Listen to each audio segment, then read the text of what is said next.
The sound of clinking champagne glasses should have meant celebration, but that night, it was the sound of something breaking inside me. My parents stood in their perfect kitchen, smiling, their glasses raised. "Finally, she'll match her worth," my father said.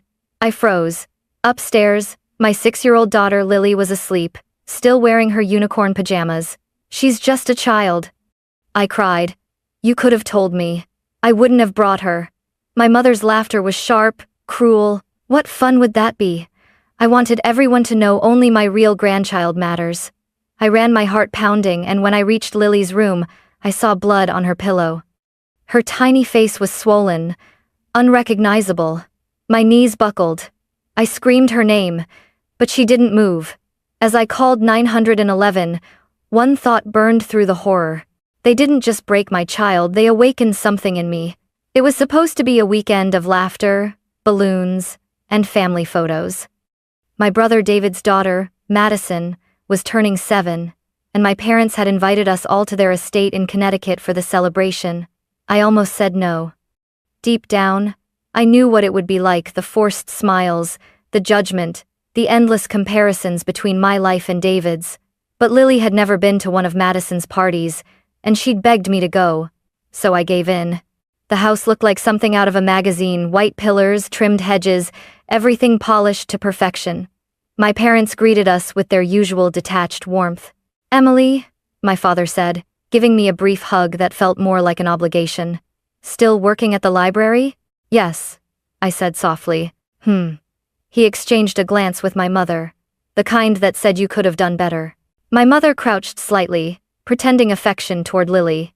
"Oh, look at you," she said in that sing-song tone she used when she wanted to sound nice. "You've grown thinner." "She's healthy, Mom," I replied, forcing a smile. "She's fine."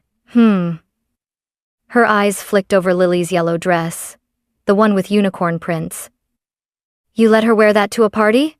The old shame rose in me, the same shame I'd carried since childhood, never polished enough, never perfect enough for Patricia Miller's standards. I brushed it off, focusing on Lily, who was looking around curiously, clutching her stuffed rabbit. "Grandma's house is so big," she whispered. "Yeah, sweetheart," I said. "But don't run too far, okay?"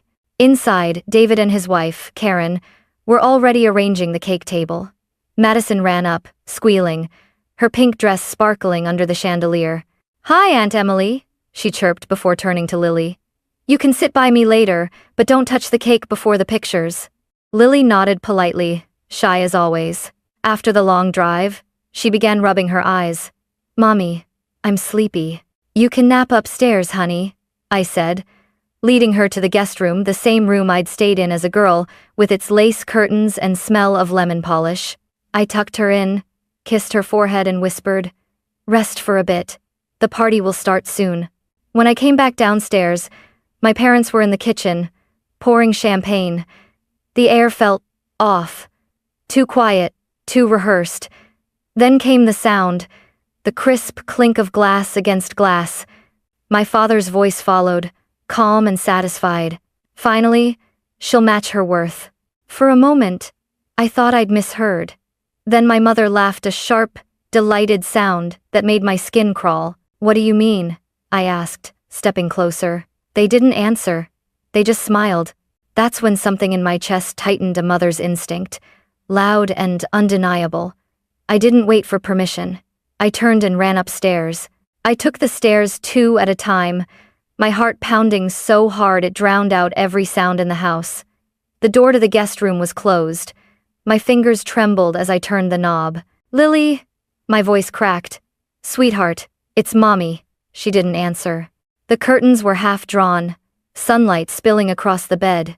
For a split second, everything looked normal: her unicorn pajamas, her stuffed rabbit under one arm. But when I stepped closer, the light shifted, and I saw it. Blood. It was on the pillow, smeared across her cheek, and pooling near her nose. Her tiny face, so perfect, so delicate, was swollen beyond recognition. Both eyes were nearly shut, her lips split open, purple bruises blooming across her forehead and jaw. "Lily!" I screamed, dropping to my knees. "Oh God, Lily, wake up!" Her body was limp, No response. I could barely feel her shallow breaths. I grabbed my phone with shaking hands and dialed 911, the numbers blurring through tears. 911. What's your emergency? My daughter, she's bleeding. She's not waking up. Please, hurry. Is she breathing? Yes, but barely. Please, just send someone. I scooped her into my arms, ignoring the blood soaking through my blouse. As I stumbled downstairs, my parents appeared in the hallway, startled but not horrified, like they'd been caught in the middle of something they didn't regret. What happened? My brother David shouted from the doorway, his wife Karen behind him, holding Madison's hand. They did this, I screamed, pointing at my parents, my voice raw. They hurt her while she was sleeping. That's absurd, my father said, but his voice wavered. You must have left a window open. She probably fell. Fell, I shouted. Her face is destroyed. Karen already had her phone out, dialing 911 again, confirming the ambulance was on its way. Madison started crying, clutching her mother's leg. My mother actually sighed, and said in that icy tone I'd known my whole life, "You always make such a scene, Emily." I turned to her, trembling with rage. She's 6 years old. 6! You could have told me if you didn't want her here. What fun would that be? She sneered. I wanted everyone to see that only my real grandchild matters. She gestured toward Madison. That little girl you had with that failure of an ex-husband, she's nothing but a mistake. Something inside me snapped. I lunged at her, every instinct screaming to make her feel the pain she'd caused. But David caught me by the shoulders, pulling me back just as the sound of sirens filled the air outside. Through the window, red and blue lights flashed across the marble floor. That was the last time my parents' house ever felt like a home, and the first moment I realized I wasn't their daughter anymore. I was their enemy. The ambulance doors slammed shut, sealing us inside a blur of sirens, cold metal, and panic. I held Lily's tiny hand as paramedics worked over her, their voices a flurry of codes and urgency. BP dropping, she's losing oxygen. Prepare airway, she's got swelling in the face. I sat frozen, staring at my child's broken face, unable to comprehend how anyone my parents could have done this. The medic touched my shoulder gently. Ma'am, we're doing everything we can. Just keep talking to her. She can still hear you. Mommy's here, baby, I whispered, brushing her hair back. You're so brave. Just stay with me. The world outside was a tunnel of flashing lights and screaming wheels. When we reached the hospital, they rushed her through the double doors. I tried to follow, but a nurse blocked me. Please, let us work. You can't be in here. I'm her mother, I screamed. We know. We'll come get you as soon as we can. I stood there, covered in Lily's blood, my arms empty, my soul hollow. Then a calm voice beside me. Emily Cooper? I turned to see a woman in uniform, Officer Rachel Martinez. Her expression was steady, professional, but her eyes were soft. I need to ask you some questions, she said. Tell me what happened tonight. I told her everything. The champagne, the words, the laughter, the look on my parents' faces. My voice shook, but I didn't stop. Rachel scribbled in her notebook. You're saying your parents assaulted your child? Yes. They admitted it, in their own way. My father said she'd finally match her worth. My mother said she wanted everyone to know only her real grandchild mattered. Rachel's pen froze mid-sentence. Did anyone else hear that? My brother and his wife. They were there when she said it again. Okay. She nodded. We'll get statements from them. Through the glass wall, I saw the medical team moving quickly around Lily's small body. 4 machines, a blur of white coats. Every time someone yelled, "Clear," my heart stopped. Then my brother David arrived, pale and shaking. How is she? I don't know, I whispered. They're still working. He swallowed hard. The police? They're talking to Mom and Dad. Karen's giving her statement. They're pretending like nothing happened, Emily. Like you made it all up. I laughed, a broken, bitter sound. Of course they are. It's what they do best. A doctor pushed through the doors, pulling off his gloves. His face was grave. She's alive, he said quietly, but in critical condition. We're moving her to surgery. I gripped the wall to keep from falling. Can I see her? He hesitated, then stepped aside. For 5 seconds, just 5, I saw her pale face under the hospital lights.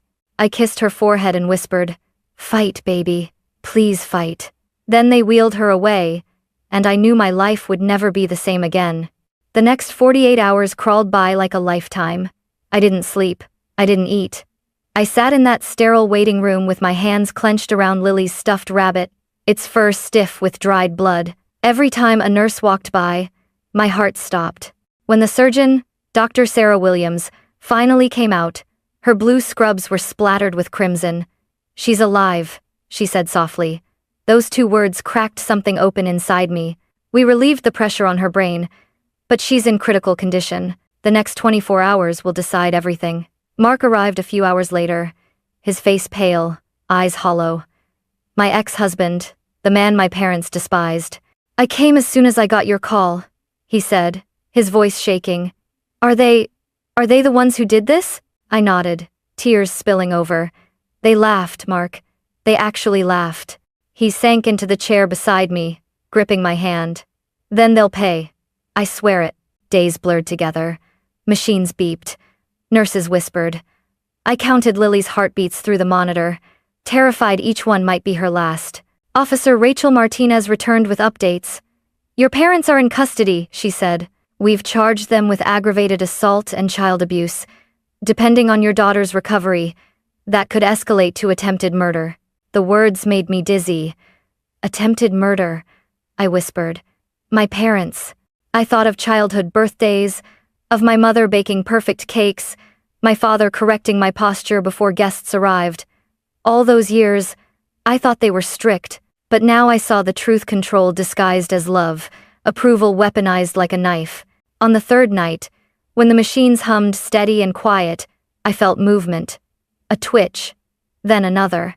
"Lily?" I leaned closer, hardly daring to breathe.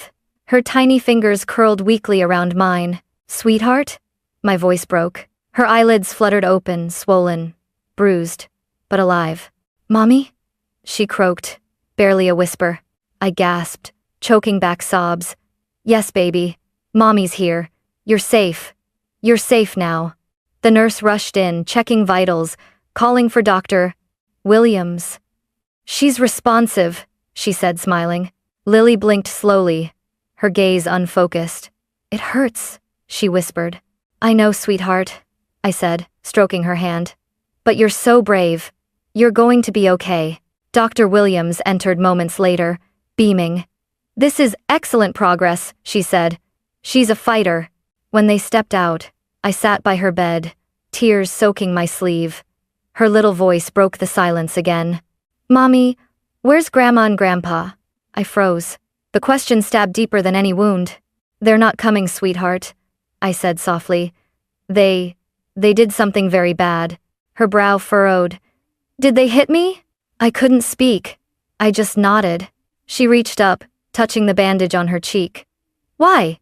That one word nearly shattered me. "Because they're broken inside," I whispered. "But you're not. You're perfect." And in that moment, I promised her I would spend the rest of my life proving it. 3 months later, I found myself standing in a courtroom that smelled like old wood, coffee, and fear. The words, "State of Connecticut versus Robert and Patricia Miller," echoed off the marble walls like a nightmare I couldn't wake from. My parents sat at the defense table, dressed in expensive suits, their expressions calm, almost bored. They looked more like guests at a charity gala than 2 people accused of trying to murder their own grandchild. When the judge entered, everyone rose. I did too, though my knees trembled.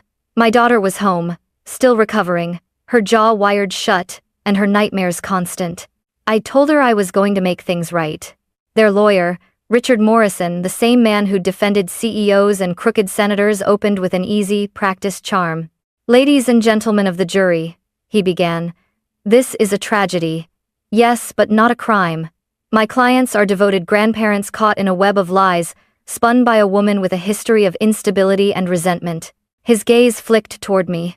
"A woman who blames her parents for her own failures." I clenched my fists so tightly my nails cut into my palms. When it was my turn to testify, the prosecutor, Rebecca Hayes, guided me gently. "Emily, Can you tell the court what you heard in the kitchen that afternoon? I swallowed hard. My father raised his glass and said, "Finally, she'll match her worth." And what did your mother say? She said, "I wanted the whole family to know only my real grandchild matters." Rebecca nodded. And who was she referring to? Madison, I said quietly, glancing at my brother. David's daughter. The defense objected, speculative, but the judge allowed it. Rebecca continued, "What did you do next?" I ran upstairs to check on Lily. I found her unconscious, bleeding. Her face, my voice broke. Her face was destroyed. Several jurors shifted uncomfortably. One woman covered her mouth. Morrison rose for cross-examination, voice slick as oil. "Miss Cooper, isn't it true you've struggled financially since your divorce?" "Yes, and that your parents refused to support you?" "They refused to control me." I shot back. He smiled faintly. "Control? Or help? You left law school, married a mechanic, and when that fell apart, you blamed your parents. Isn't that right?" "I blamed them for trying to destroy my child," I said sharply. "Not my life. And for—" He didn't flinch. "So, in your grief, isn't it possible you imagined what you heard? That perhaps your father's comment about worth referred to something else?" "No," I said, voice steady now. "They meant exactly what I heard." Rebecca objected to his tone. The judge sustained. But the damage had been done. Morrison's words hung heavy, his intent clear, to make me seem unhinged. Then Rebecca called Dr. Sarah Williams to the stand. "These injuries," she said, pointing to enlarged photographs projected behind her, "were caused by multiple blunt impacts, not a fall, not an accident. The victim was struck at least 6 times, likely while unconscious." Gasps rippled through the courtroom. I couldn't breathe looking at those pictures, my baby's swollen, purple face under sterile lights. David testified next.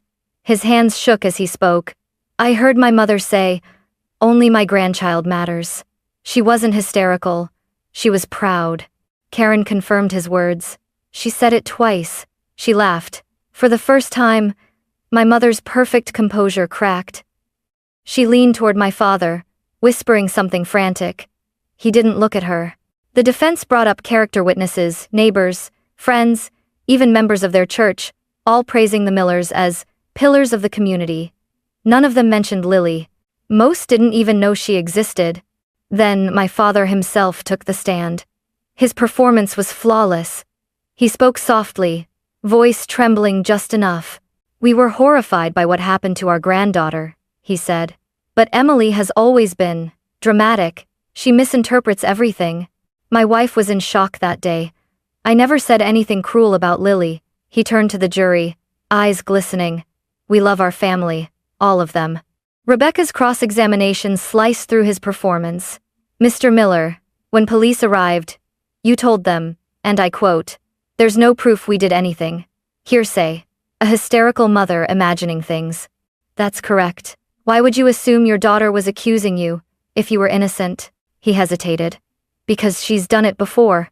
Accused you of violence?" He shifted uncomfortably. "Of being unfair?" Rebecca stepped closer, her voice steady. "Unfair? Or abusive?" His jaw tightened. "We were strict, that's all." Then she asked the question that shattered everything. "Did you tell your daughter, moments before she found her child beaten, finally, she'll match her worth?" The courtroom went silent.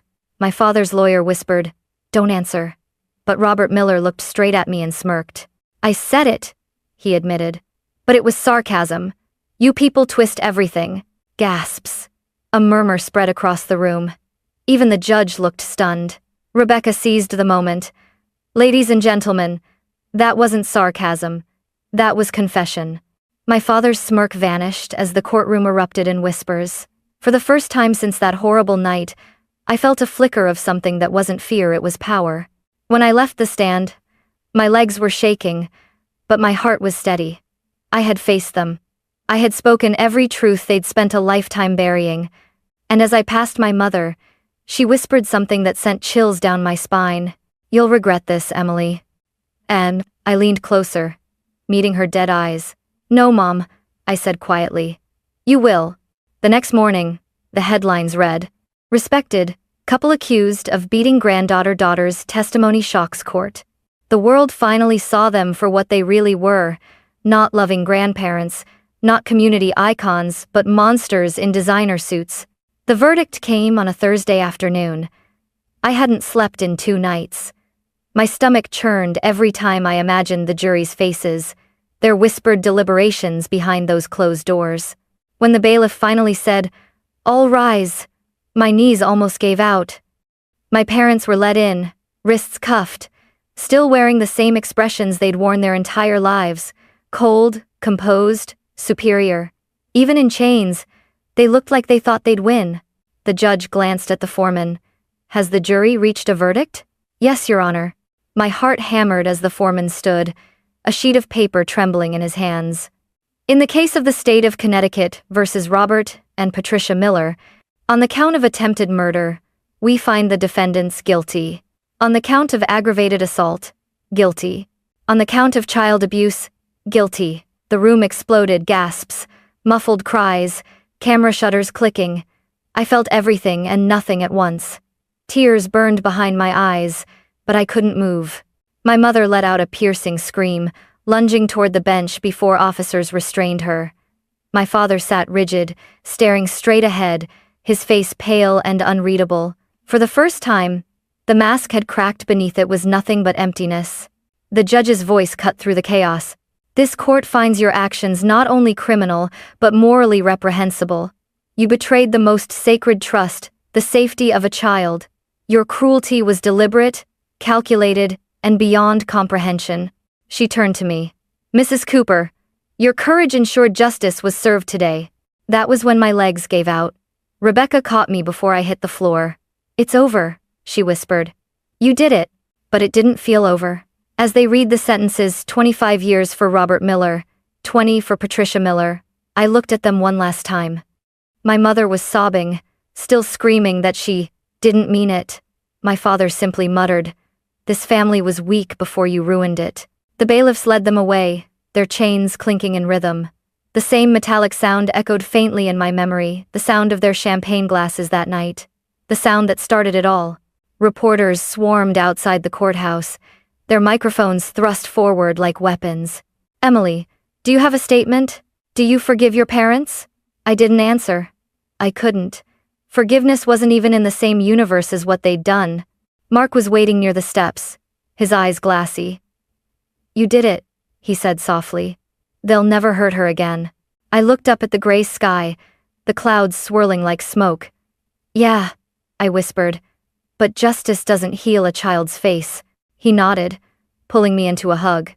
For the first time in months, I let myself cry, not the sharp, choking sobs of grief, but the deep, shaking kind that come when the war is finally over. That night, I sat by Lily's bed, watching her sleep. The bruises had faded to pale yellow, and her breathing was steady. Her hand curled loosely around her stuffed rabbit. I whispered, "It's done, baby. They can't hurt you anymore." She stirred in her sleep, mumbling, "Mommy?" "I'm here," I said. "Always." The next morning, sunlight filled her room for the first time since the attack. I stood there quietly, realizing something that hurt and healed at once. Justice had been served. But peace? Peace would take longer. And maybe that was okay, because now, for the first time, we had time. The months that followed the verdict felt like stepping through the ruins of a war I hadn't realized was still burning. Justice had been served. Yes, but every day, I woke up to the reminder that some wounds don't fade with a gavel's echo. Lily's recovery was a slow, fragile miracle. Her jaw was still wired shut, so she spoke through tiny notes scribbled on pink paper or soft hums against my shoulder. Her left eye had permanent nerve damage, and she flinched every time someone raised a hand too quickly. Even hugs made her tense at first. Her therapist, Dr. Rachel Martinez, worked wonders. Every Tuesday and Thursday, we sat in a soft-lit office filled with toys and books, and Rachel helped Lily build her courage back piece by piece.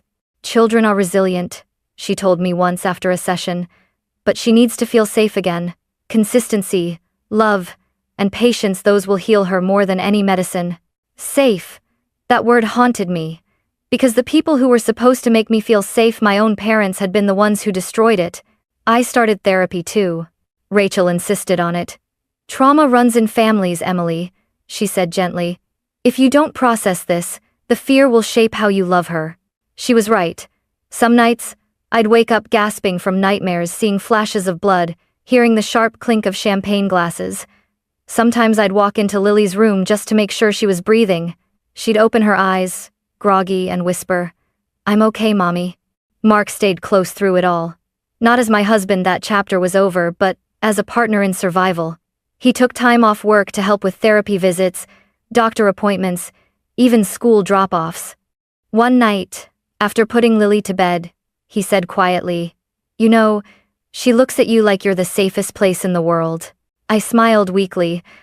"I just wish I'd protected her sooner." "You did," he said. "Maybe not in time to stop the pain, but you never stopped fighting for her. That's what she'll remember." My brother David called often too. He'd cut all contact with our parents after the trial. Madison even sent Lily handmade cards. "I'm sorry, cousin. I hope your face feels better soon." Those simple words made Lily smile for the first time in months. Financially, things were hard. Hospital bills, therapy, and missed work piled up fast. But the restitution order from the court finally came through.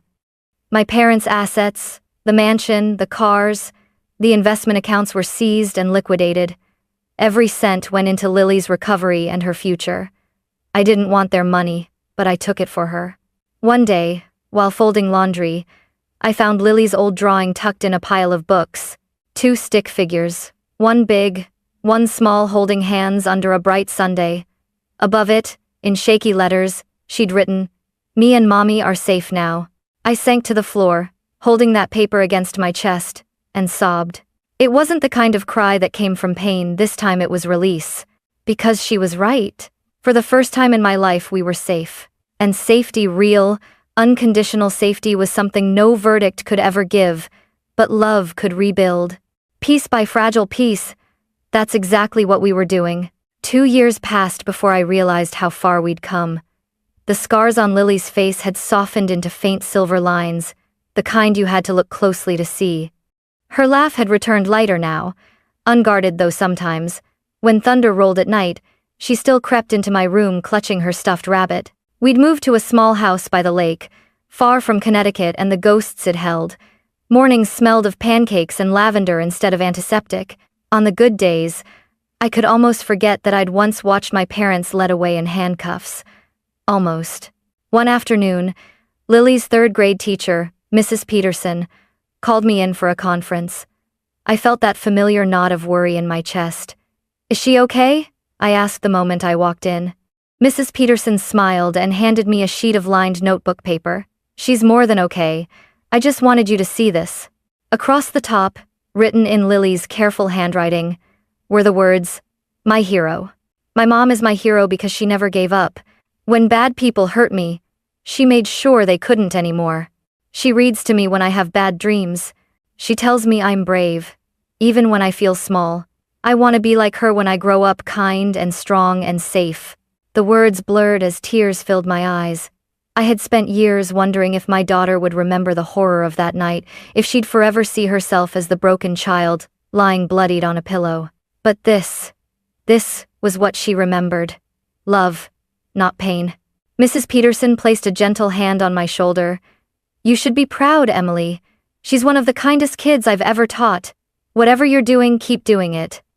Driving home, the world felt different, softer, somehow. I parked by the lake, stepped out, and let the wind brush across my face. The sunlight danced over the water, bright and forgiving. At home, Lily was on the porch painting, her tongue poking out in concentration. "Mommy, look," she said, holding up her picture, 2 stick figures again, but this time with hearts above them. "It's us." I knelt beside her. "It's beautiful, sweetheart. Do you think Grandma and Grandpa are still mad?" she asked suddenly. I hesitated, choosing my words carefully. "I don't know, baby, but that's not something we have to carry anymore." She nodded, thoughtful, then smiled. "Good, because I like it better when we're happy." That night, after she fell asleep, I sat by her bed and watched her breathe steady, peaceful. The soft glow from the nightlight traced the faint scars on her cheeks like constellations. And for the first time, I didn't see damage. I saw survival. My parents had once said Lily should match her worth. They tried to measure her value in cruelty and control, but she had already proven what they never understood. Worth isn't something given by others, it's something you fight for, something you build from the ashes they leave behind. I kissed her forehead and whispered, "You're my hero too, Lily." Outside, the night was quiet. No sirens, no screams, no broken glass. Just the sound of water lapping gently against the shore, the sound of peace we'd fought so hard to earn. And for the first time in years, I believed it. We weren't victims anymore. We were free.